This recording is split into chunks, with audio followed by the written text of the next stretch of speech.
Question 45, how do we celebrate joining the believing community? How do we celebrate joining the believing community? By baptism. That's how we celebrate it. So let's look at Acts 2, 38 to 42.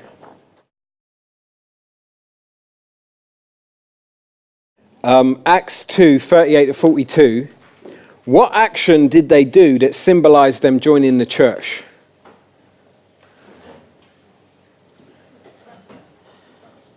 What is it?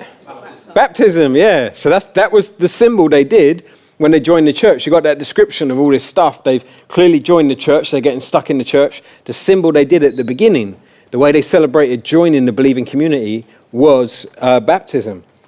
So the questions are, have you been baptized? And do you want to get baptized? And does anyone have any questions on that before we move on to what does baptism symbolize? You get baptized more than once. Like, say you move from one church to the other.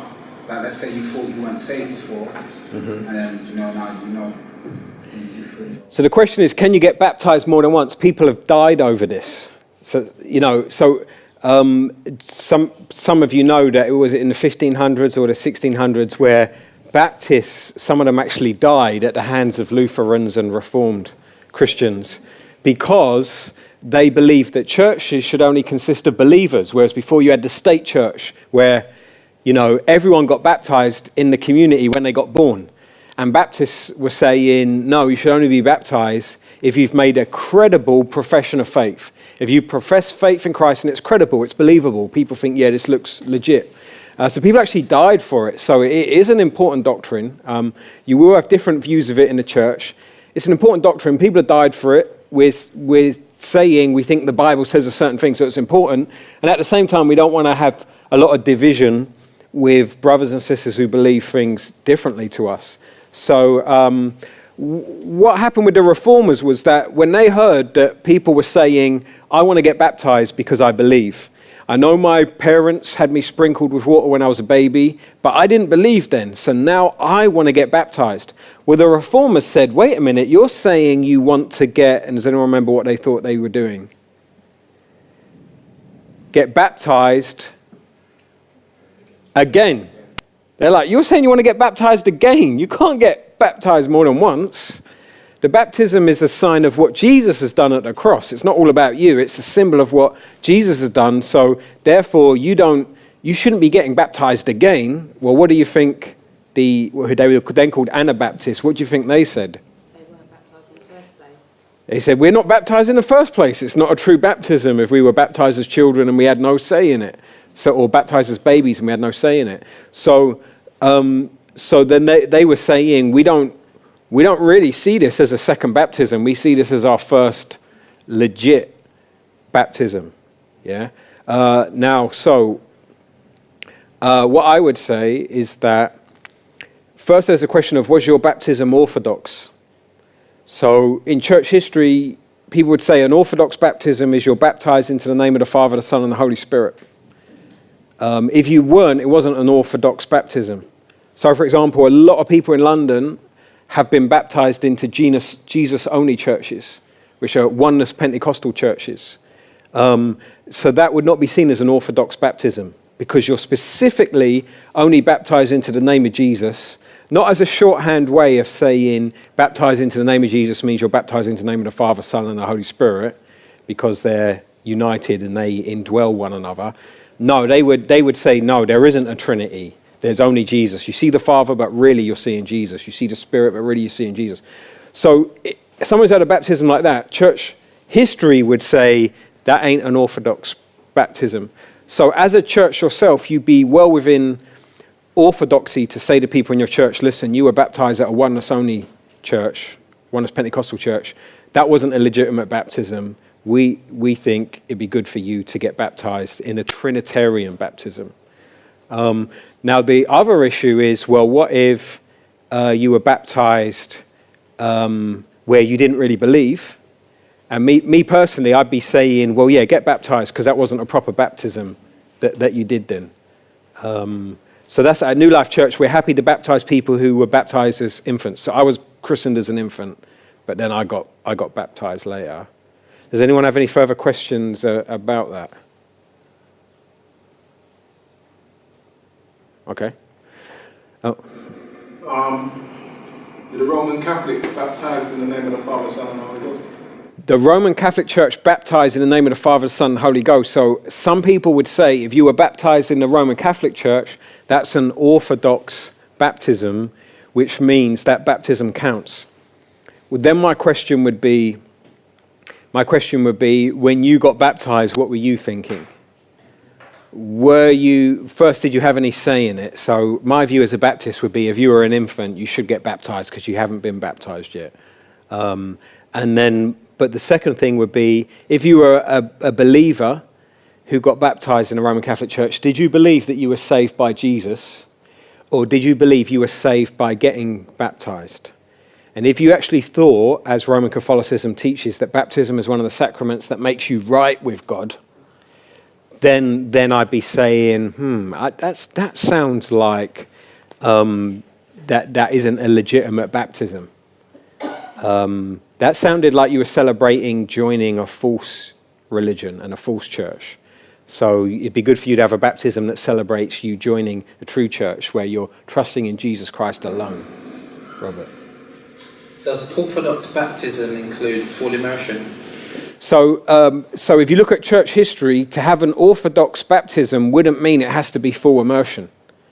So for a long time, the church baptized people by sprinkling water on them.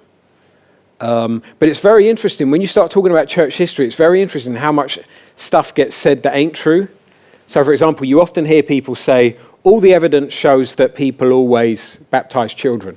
Well, that's not true. There's a guy called Paul Jewett who's written a book on baptism. It's about that fat. And he argues strongly against that. And he says there is no evidence of any baby, infant, being baptized for the first however many years. And I don't want to say how many years because I'll probably remember it wrong, but it's a considerable chunk. So he's actually arguing, no, church history does not argue that from the get-go people baptized children. But it did start happening at some point. Now, some people say, well, because it started happening, maybe in the 4th century or something, then we know that's the right way to baptize. But the problem with that is there's lots of things that started in the 4th century or thereabouts that were wrong. So, for example, when did a lot of people get baptized around the time of Emperor Constantine?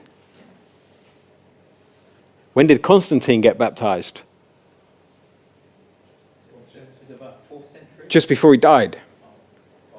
I don't know if it was like minutes before he died, but in those times, a lot of people would get baptized when they knew they were going to die. Why do you think that was? They thought that their sins, that at baptism their sins are washed away, but any sins they commit after baptism aren't washed away. So we can see that very early in church history, people got a wrong view of baptism. So I find church history is not necessarily the place to go to argue for baptism, because you find people argue either way. I think ultimately we've got to go back to what's baptism about, and we come on to that in the next question. What does it symbolize? And then if someone says they were baptized as a child, you say, well, did this actually symbolize that? And then in your respective churches, you'd make a decision about how you're going to actually do that. Ash? If in the Bible it teaches that it's full immersion, can we trace back to a place in history when it stopped being that and started being like a sprinkling? Can we identify that period of time rather than... So the question is about full immersion. Can we identify a time in history when that stopped? I can't remember off the top of my head why people started sprinkling instead of full immersion. All I remember is that in the book of Acts, the Ethiopian eunuch gets baptized where there's water, and John the Baptist goes to a place where there is, what's the wording? The Jordan River, and isn't there where there's much water? There's some phrase...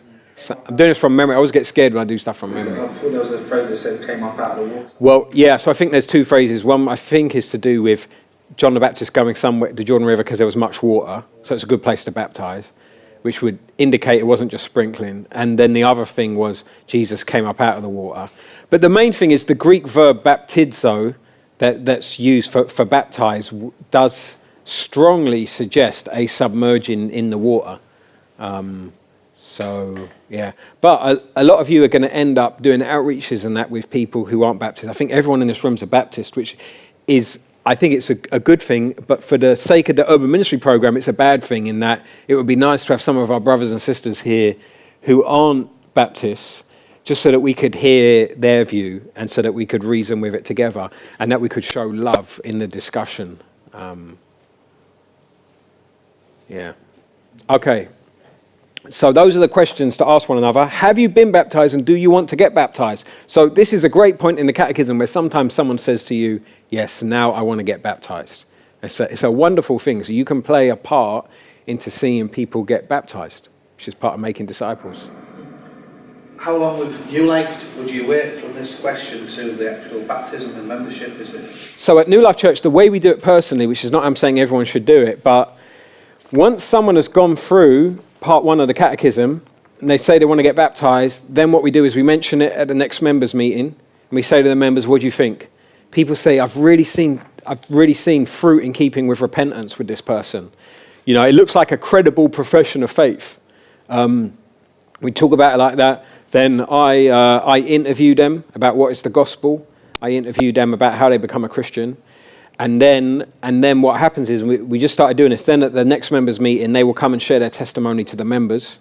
And then on the Sunday service after that, we bring them up the front, make them members. And we don't have a tank in ours, so we end up going to another church to use a baptismal tank and do that. So someone could be baptized within 13 weeks. Sometimes with some people, we say to them, we talk to the members and we're not seeing the fruit in keeping with repentance. And when people came to John the Baptist, he said some of them, he was like, whoa, he was like, produce fruit in keeping with repentance. And so we say to them, we just like you to pray about some things in your life where we thought there would be some growth there if you're a genuine believer. And then it could be a longer period of time. So in a way, it's a bit like how long is a piece of string? But we don't, if someone comes up and says, I want to be baptized, we don't baptize them there and then, we catechize them first. And what about people who baptised in the past? Has there been people who have shown fruit and then fell away at a later date? As most? Yeah. One guy actually got baptized and backslid straight away. That was before we started doing catechism. I'm not saying that now that we have catechism, no one will backslide. But yeah, we've definitely had that before, yeah. In our culture, where so many people can say, I want to get baptized, and where so many people don't understand the Christian worldview, I'm happy to err on the side of caution and take a bit longer before I baptize them. Whereas I think when the early church started, I think it was a bit different. But even it's interesting how the early church slowed down how quickly they baptized people once Greeks started getting saved. Because suddenly it's like, well, you have no idea who God is at all, do you? You think he's Zeus. Yeah. Okay.